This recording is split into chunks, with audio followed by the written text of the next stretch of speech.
네, 여러분들 어떻게 개학 후 첫 주일 예배인데 어떻게 잘 지내셨나요? 4일 동안 화수목금 4일 동안 말씀으로 승리하는 인생을 사셨나요? 분위기가 주일 예배 드린 거랑 우리 개학 후 이제 3학년 반 된 거랑 비슷한가요? 아니면은 이제 반이 조금 더 활발한가요? 반이 조금 더 활발한 것 같습니다. 네. 오늘 우리가 예배에 승리하면 인생에 승리하게 하신다라는 힘찬 고백을 했습니다. 여러분들, 우리는 인생에서 승리하고 있는 줄 믿습니다. 아멘. 왜냐? 우리가 오늘 이 자리에 예배하고 있기 때문이죠. 자, 그런 의미에서 한번 여러분들에게 묻겠습니다. 나는 승리하는 걸, 나는 패배하는 걸 더 좋아한다. 나는 패배자로, 내 인생은 패배자로 남아 있어도 상관이 없다 라고 하는 친구는 한번 손 한번. 아마 없을 것입니다. 여기 있는 모든 친구들은 패배하고 싶은 사람은 저를 포함해서 없을 것이라 생각이 됩니다. 우리가 인생에 승리하는 방법은 오늘 우리가 믿음으로 고백했던 것처럼 예배에 승리하는 방법입니다. 우리가 패배하고 싶지 않은 것처럼 우리는 늘 승리를 원합니다. 그래서 오늘 설교 제목이 무엇이냐? 승리하는 법입니다. 이기고 싶으신가요? 최고가 되고 싶으신가요? 1위가 되고 싶으신가요? 내가 의대를 가고 싶으신가요? 그러면 여러분 유튜브를 찾아서 인강을 들으시면 됩니다. 최고가 되고 싶다. 그 최고의 분야의 그 사람의 강의를 들으시면 됩니다. 그러나 오늘 제가 여러분들에게 이야기하는 승리는 세상이 이야기하는 승리가 아니라 하나님의 방법으로 다윗과 같이 승리하는 법을 여러분들에게 말씀을 통해 알려드리고자 합니다. 패배자로 남아있는 인생은 원하는 사람은 아무도 없으며 특히 우리 부모님들은 자녀들이 패배자로 남아있는 인생을 살아가기를 원하지 않습니다. 그래서 우리에게 그렇게 잔소리를 하시는 것입니다. 너 이렇게 하면 안 된다. 너 저거 해야 된다. 더. 너 이거 계속 왜 안 해? 저거 왜 안 해? 이거 해야지. 라고 이렇게 우리가 가끔씩 이렇게 귀를 만질 때가 있습니다. 부모님의 잔소리를 듣다가. 왜냐? 귀에서 피가 나는지 아닌지 확인하기 위해서 이렇게 귀를 만질 때가 있는데 계속해서 동일한 이야기를 우리에게 반복해서 하시는 이유는 안주하지 말라고, 패배하지 말라고 말씀하십니다. 세상도 우리에게 동일하게 이야기합니다. 패배자는, 낙오자는 안 된다. 승리해야 된다. 계속해서 1등을 쟁취해야 된다. 그러한 삶을 살아가야 된다. 라고 우리에게 이야기하고 있습니다. 성경에서도 동일하게 승리라는 단어를 이야기합니다. 세상과 성경이 이야기하는 승리의 방향과 목적과 가치는 다르겠지만 동일한 단어를 사용하고 있다는 것을 염두에 두면 좋을 것 같습니다. 동일하게 세상과 성경은 승리하는 인생을 살아가라고 이야기하고 있습니다. 좋습니다. 성경에서도 세상에서도 우리에게 승리하라고 이야기하고 있습니다. 그렇다면 우리는 어떤 방법으로 승리를 해야 될까요? 세상의 방법으로 아니면 성경에서 이야기하는 방법으로 승리를 해야 될까요? 어떤 방법으로 승리를 해야 될까요? 정답은 정해져 있습니다. 성경에서 나오는 방법으로 우리는 승리해야 된다.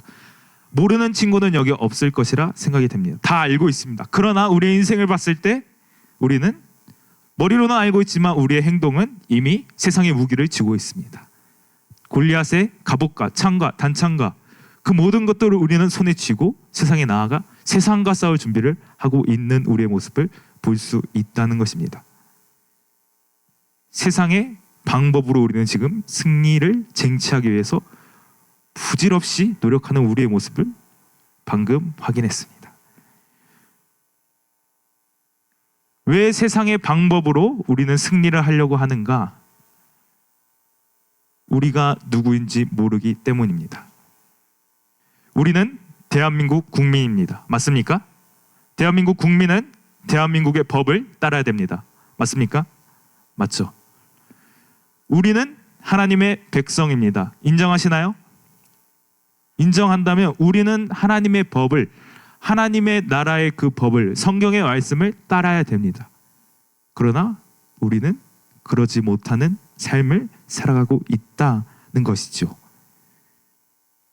세상의 통치를, 하나님의 통치를 받는다고 이야기하면서 세상이 사용하는 술수와 거짓과 그 모든 것들을 사용해서 승리를 쟁취하려고 하는 우리의 모습을 볼 수 있다는 것입니다. 내가 누군지 모르기 때문이죠. 그러나 오늘 말씀을 통해서 이스라엘 백성과 이스라엘 군대와 사울과 우리 다윗 이 세 명을 비교하면서 정체성을 분명히 깨달은 사람은 어떠한 방법으로 하나님의 방법으로 승리를 쟁취하는지 우리 다 같이 말씀을 통해서 살펴보았으면 좋겠습니다. 오늘 본문의 이야기는 여러분들이 너무나도 잘 아는 이야기입니다. 다윗과 골리앗의 이야기는 한 번 이상은 다 들어봤을 것 같습니다. 내가 처음 들어본다 손? 네, 없습니다. 다 한 번쯤은 들어본 이야기라는 것이죠. 이 이야기는 그저 다윗의 훌륭한 영웅담이 아니라 하나님의 하나님 되심을 드러내는 것이며 다윗이 어떻게 승리했는지를 우리에게 알려주고 있는 이야기이죠. 과거 2000년 전에 일어났던 이야기가 아니라 오늘 우리 시대에도 동일하게 일어나고 있는 이야기라는 것입니다. 다윗에게만 골리앗이 있는 것이 아니라 우리의 삶 가운데도 골리앗 같은 존재가 있다라는 것이죠. 자, 성경에서 이스라엘 백성들은, 이스라엘 군대는 골리앗을 만났을 때의 반응은 두려워했고 무서워했고 도망쳤다라고 이야기합니다. 여러분 어떻게 보이시나요? 그들의 모습을 비겁해 보이나요? 아니면 지혜로워 보이나요? 그래서 제가 계속 질문을 던지는데 뭔가 답이 정해져 있는 질문을 던진 것 같아요. 죄송합니다. 비겁해 보입니다. 이스라엘 군대가 도망가는 모습이 우리의 눈에는 비겁해 보입니다. 그러나 세상은 이길 수 없는 싸움은 하지 말라고 이야기합니다. 그렇게 보면 이스라엘 백성들의 이스라엘 군대의 도망은 비겁한 선택이 아니라 전략적 선택이 될 수도 있고 지혜로운 선택으로 보일 수 있습니다. 그러나 여기에서 정체성을 이야기했듯이 이스라엘의 군대는 그냥 군대가 아닙니다. 하나님의 군대라는 것이죠. 그렇기 때문에 그들의 도망은 비겁하다고 이야기할 수 있습니다. 또한 우리도 이스라엘 군대처럼 도망가고 두려워 떨기도 합니다. 누구 앞에서? 골리앗 앞에서. 각자에게 있어 골리앗이 있을 것입니다. 세상이 될 수도 있고 명예가 될 수도 있고 돈이 될 수도 있고 그 모든 것들, 그 많은 것들 앞에서 우리는 두려워 떨기도 합니다. 그러한 존재가 바로 우리라는 것입니다. 우리는 사실 다윗보다는 이스라엘 백성, 이스라엘 군대와 더 닮아 있습니다. 골리앗이 하나님을 모욕하더라도 아무것도 못했던 이스라엘 백성들처럼 우리 또한 아무 말도 못합니다. 세상이 골리앗이 우리를 향해, 하나님을 향해 모욕할 때 우리는 그저 묵인하기 바쁩니다. 우리의 본성이 두려워하고 도망치는 쪽에 더 가깝기 때문인 것 같기도 합니다. 그러나 하나님께서 우리를 하나님의 백성으로 부르신 줄 믿습니다. 하나님의 백성으로 우리를 부르셨기 때문에 우리는 더 이상 골리앗 앞에 두려워하지 않기를 소망합니다. 세상의 기준으로 반응하는 것이 아니라 하나님의 기준으로 반응하는 사람이 되어야 한다는 것이죠. 그래서 다윗은 골리앗이 하나님의 백성을 조롱할 때 이렇게 반응합니다. 사무엘상 17장 26절 하반절 말씀입니다. 우리 다 같이 한번 읽어보도록 하겠습니다. 시작. 이 할례받지 않은 블레셋 사람이 누구이기에 살아계신 하나님의 군대를 모욕하겠느냐. 이 이방인이, 할례받지 않은 이방인이 누구에게 살아계신 하나님의 군대를 모욕하느냐. 거룩한 분노를 품고 나아가고 있다는 사실을 우리는 기억해야 됩니다. 여기서 첫 번째 승리 공식이 나옵니다. 첫 번째 승리 공식은 거룩한 분노입니다.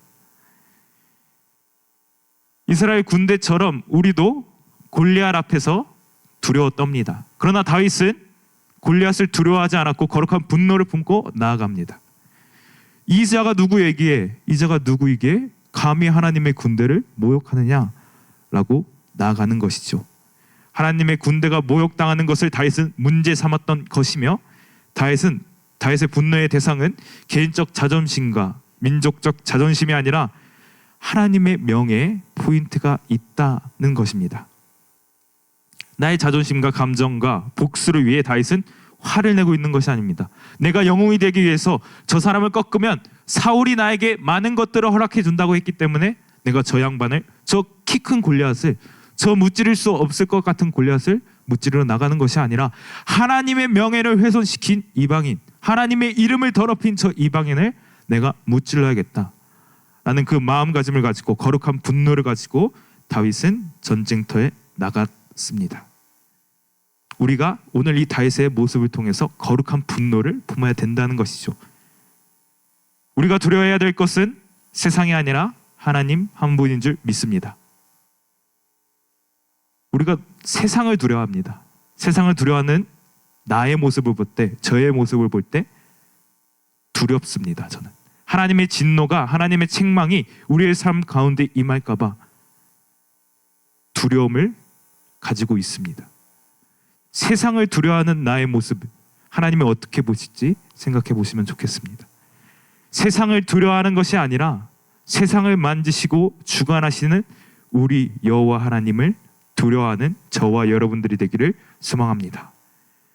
그리하여 세상이 거짓을 이야기할 때, 죄를 옳다고 이야기할 때 우리는 그것이 잘못되었다고 이야기할 수 있어야 되며 틀린 것이다 라고 담대하게 이야기하는 저와 여러분들이 되어야 되는 줄 믿습니다. 두 번째 승리 공식입니다. 의존입니다. 사무엘상 17장 45절 말씀 우리 다 같이 한번 읽도록 하겠습니다. 시작. 다윗이 블레셋 사람에게 이르되 너는 칼과 창과 단창으로 내게 나아오거니와 나는 만군의 여호와의 이름 곧 내가 모욕하는 이스라엘 군대의 하나님의 이름으로 내게 나아가노라.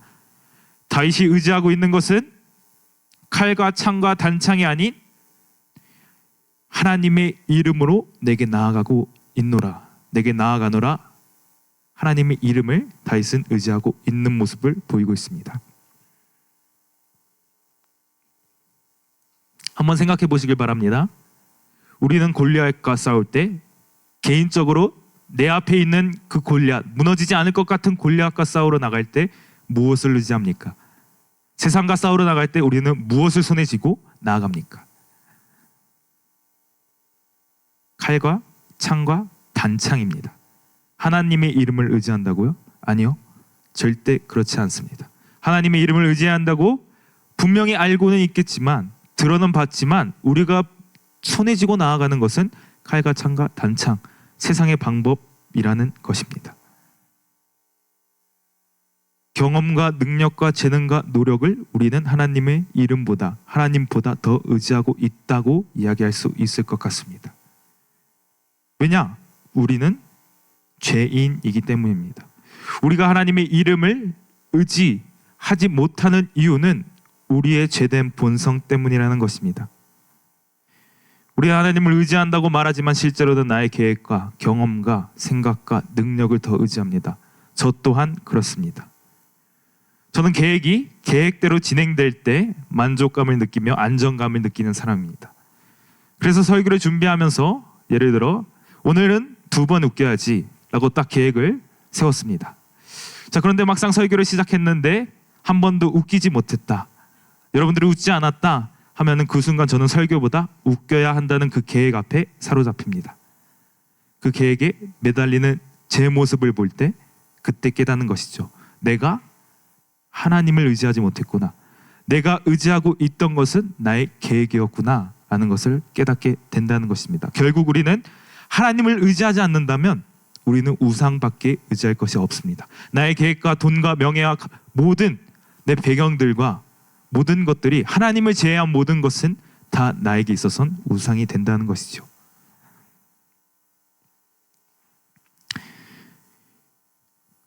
말씀을 예로 한번 들어보도록 하겠습니다. 이사야서에 등장하는 아하스 왕에 관한 이야기입니다. 시리아 에브라임 전쟁의 상황 가운데 하나님께서 이사야를 통해 하나님이 너와 함께 하신다는 징조를 줍니다. 이는 전쟁의 상황 가운데 너는 하나님을 의지하고 하나님께 구할 것을 구하라는 이야기입니다. 이사야 선지자가 아하스 왕에게 임마누엘이라는 징조를 줍니다. 하나님이 너와 함께 하십니다. 하나님 우리와 함께 하십니다. 그 전쟁의 상황 가운데 하나님에게 구할 것을 구하고 하나님을 의지하라는 징조를 줍니다. 그런데 아하스 왕은 구하지 않습니다. 아하스 왕은 나는 구하지 아니하겠나이다, 나는 여호와를 시험하지 아니하겠나이다 한지라 라고 성경은 분명하게 이야기합니다. 얼핏 보면 믿음이 굉장히 좋아 보입니다. 하나님을 시험하지 않아 역시 믿음이 좋은 사람인 것처럼 보입니다. 그러나 본 의미는 다른 정치적 해결책을 찾았기 때문에 나는 하나님께 내 구할 것을 구하지 않고 하나님을 의지하지 않겠다라는 이야기입니다. 아하스는 하나님을 의지하지 않고 주변 국가인 아수르 제국의 도움을 요청하며 그 제국에 의지합니다. 열왕기하 16장 7절 말씀에 이렇게 나와 있습니다. 아하스가 아수르 왕 디글라 빌레셀에게 사자를 보내 이르되 나는 왕의 신복이요 왕의 아들이라. 이제 아람 왕과 이스라엘 왕이 나를 치니 청하건대 올라와 그 손에서 나를 구원하소서 하고, 아하스 왕이 지금 의지하고 있는 것은 아수르 제국이라는 것이죠. 결과가 어떻게 되었느냐? 우상 숭배로 끝이 납니다. 우리가 다른 것을 의지할 때 우리의 인생의 결과는 우상 숭배로 끝이 난다는 것을 성경은 분명하고도 똑똑하게 역사를 통해 우리에게 보여주고 있는 것입니다. 그렇기 때문에 우리는 다윗과 동일하게 하나님의 이름만을 의지해야 되는 줄 믿습니다. 세상에 그 창과 단창과 그 칼이 멋있어 보여도, 그것이 잘나 보여도 우리가 전쟁에 나아갈 때 붙잡고 나아가야 되는 것은 하나님의 이름이며 말씀이라는 사실을 깨닫는 고3 수험승부 되기를 소망합니다. 마지막 승리 공식입니다. 바로 확신입니다. 사무엘상 17장 37, 47절 말씀 우리 다 같이 읽어보도록 하겠습니다. 시작. 또 다윗이 이르되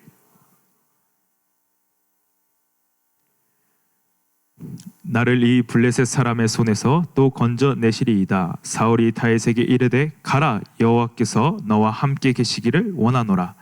또 여호와의 구원하심이 칼과 창에 있지 아니함을 이 무리에게 알게 하리라. 전쟁은 여호와께 속한 것인즉 그가 너희를 우리 손에 넘기시리라. 아멘. 다윗은 확신했습니다. 오늘 말씀을 통해서 하나님이 나를 한번 건져내셨기 때문에, 아니 나를 양치게 할 때, 내가 양을 칠 때 하나님께서 그 사자와 곰의 이빨과 발톱에서부터 나를 건져내셨기 때문에 오늘 이 전쟁 가운데서도 나를 건져내실 확신이 있었던 것이죠. 그 확신이 있었기 때문에 다윗은 이러한 고백을 한 것입니다. 전쟁은 여호와께 속한 것이다. 전쟁은 여호와께 속한 것이다. 확신이 있었기 때문에 가능한 고백이라는 것입니다. 여러분들, 다윗이 양들을 칠 때 하나님께서 본인을 구원하셨다는, 건져내셨다는 확신이 있었습니다. 다윗과 동일하게 성경에서 하나님의 건져내심을, 하나님의 기적을, 하나님의 은혜를 무한하게 경험한 민족이 있습니다. 누구일까요? 이스라엘 백성들입니다. 언제 때 이스라엘 백성들이냐? 출애굽 시대 때 이스라엘 백성들입니다. 타의 추종을 부러워할 만큼 하나님의 은혜를 많이 받은 자들이 바로 이스라엘 백성들이라는 것입니다. 이스라엘 백성들은 타의 추종을 부러워할 만큼 하나님의 은혜를 많이 받습니다. 이 10가지 재앙을 통해서 애굽에서 빠져나오고, 홍해를 통해서, 만나 사건을 통해서, 그 마라의 물 사건을 통해서 등등 다양한 사건들을 통해서 하나님이 본인들을 인도하신다는 것을 깨닫죠. 자, 그러나 10가지 재앙 이후에 본인들이 홍해 앞에, 즉 골리앗이라는 그 상황 앞에 마주칠 때 이스라엘 반응은 어떠했냐? 불평과 불평입니다. 불평만 합니다.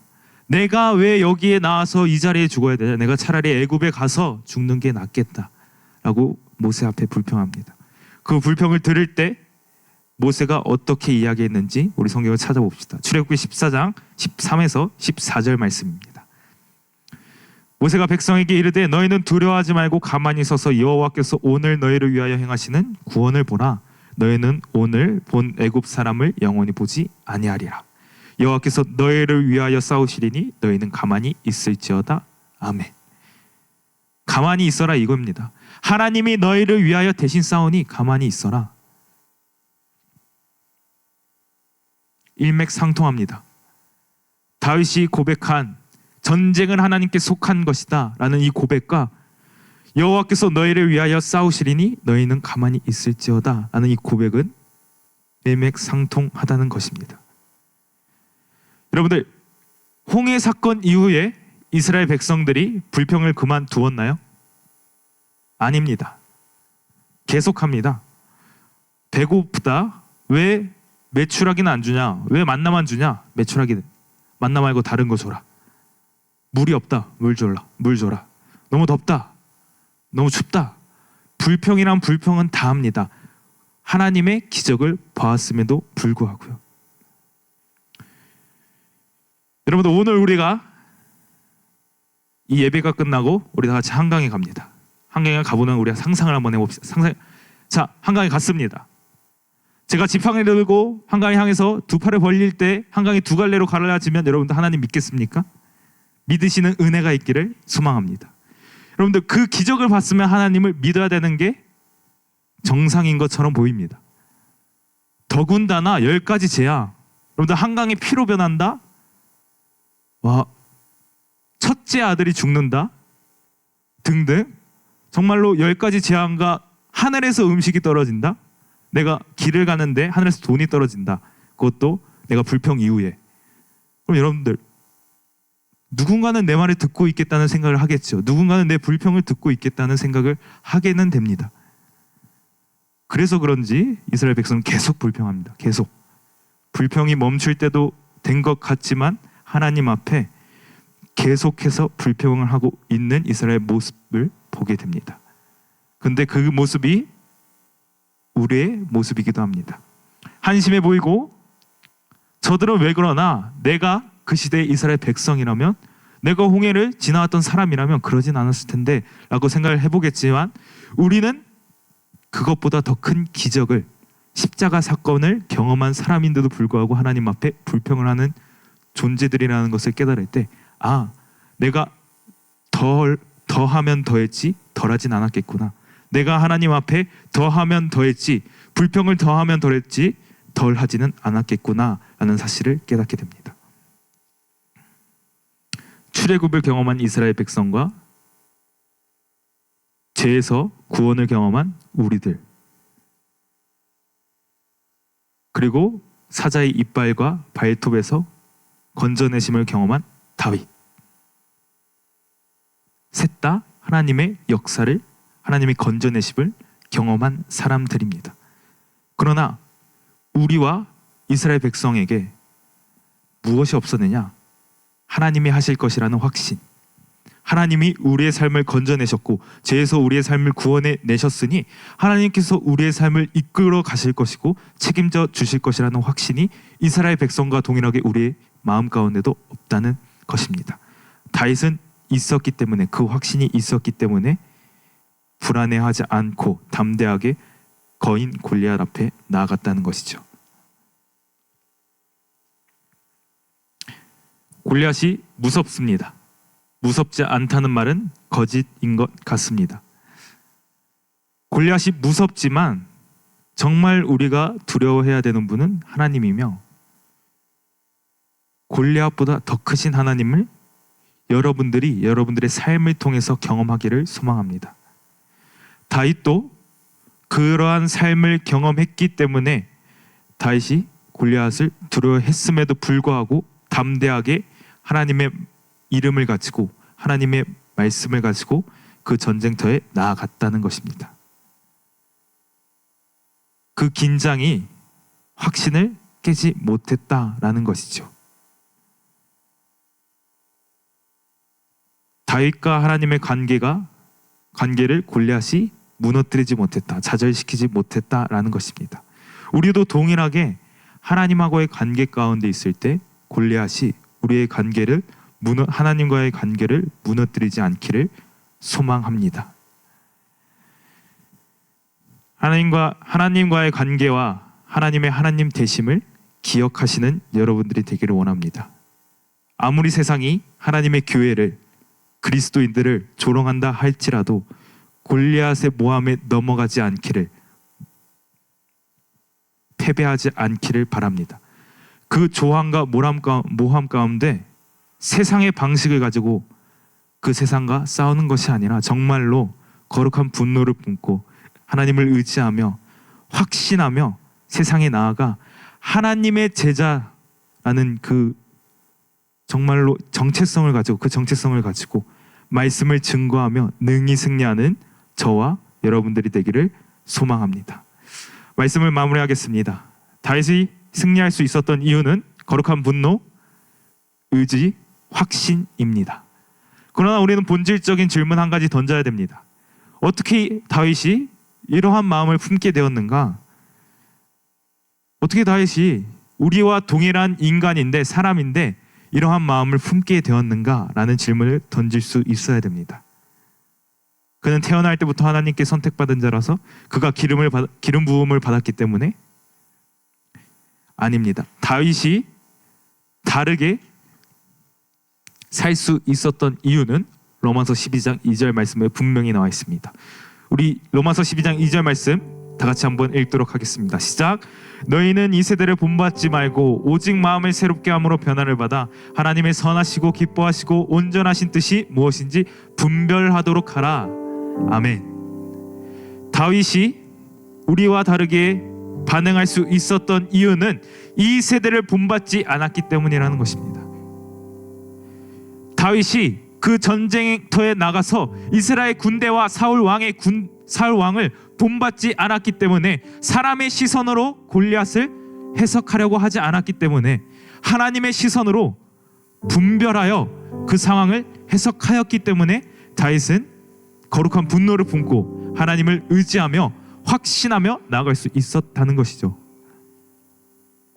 여러분들, 우리가 전쟁터에 나가야 될 때는 오늘입니다. 오늘 매일의 삶이 우리의 전쟁터입니다. 영적 전쟁이 없다고 이야기하지 않기를 바랍니다. 매일의 삶이 마귀가 우는 사자와 같이, 배고픈 사자와 같이 한 영혼 한 영혼을 그리스도로부터 멀어지기를 원하고 있습니다. 매일이 우리는 영적 전쟁 가운데 있습니다. 그때 우리는 이 세대를 본받지 말아야 되는 것입니다. 이 세대가 칼과 창과 단창으로 전쟁터에 나아갈 때 우리는 말씀으로 나아가야 되며, 기도로 나아가야 되며, 찬양으로 나아가야 된다는 것입니다. 그러할 때 우리의 마음이 새롭게 변화를 받아서 하나님을 더욱더 의지할 수 있는 것이며, 확신하며 오늘 이 전쟁에서 오늘 나의 삶을 하나님이 인도하실 것을 확신할 수 있다는 것입니다. 그것이 하나님의 선하시고 기뻐하시고 온전하신 뜻인 줄 믿으시기 바랍니다. 이 시대의 사상, 풍조, 가치관, 세계관을 여러분들 본받지 마시기 바랍니다. 골리앗을 쫓아 살아가지 말라는 이야기입니다. 우리는 하나님의 군대로서 우리가 누구냐? 하나님의 백성이며 하나님의 자녀며 하나님의 군대, 이것을 기억할 때 우리는 하나님의 방식으로 싸워야 되는 줄 믿습니다. 그렇기 때문에 우리가 승리할 수 있는 방법은 이 시대의 방법이 아니라, 이 세대가 싸워 승리하는 방법이 아니라 하나님의 방법, 하나님이 이 세대를 승리했던 방법으로 우리도 그 방법으로 승리해야 되는 줄 믿습니다. 왜냐? 우리는 하나님의 백성이기 때문에, 하나님이 우리를 하나님의 백성으로 부르셨기 때문에, 우리는 하나님의 영적 군사이기 때문에 하나님의 방법으로 승리해야 되는 줄 믿습니다. 그리하여 하나님의 하나님 되심을 증거하는 여러분이 세상에서, 학교에서 하나님의 제자라는 것을 우리 친구들이, 다른 친구들이 여러분들의 삶의 모습을 통하여 정말로 입술의 고백을 나올 수 있도록 여러분들이 그러한 삶을 살았으면 좋겠습니다. 우리 다 같이 자리에 일어나서 찬양하며 나아갔으면 좋겠습니다.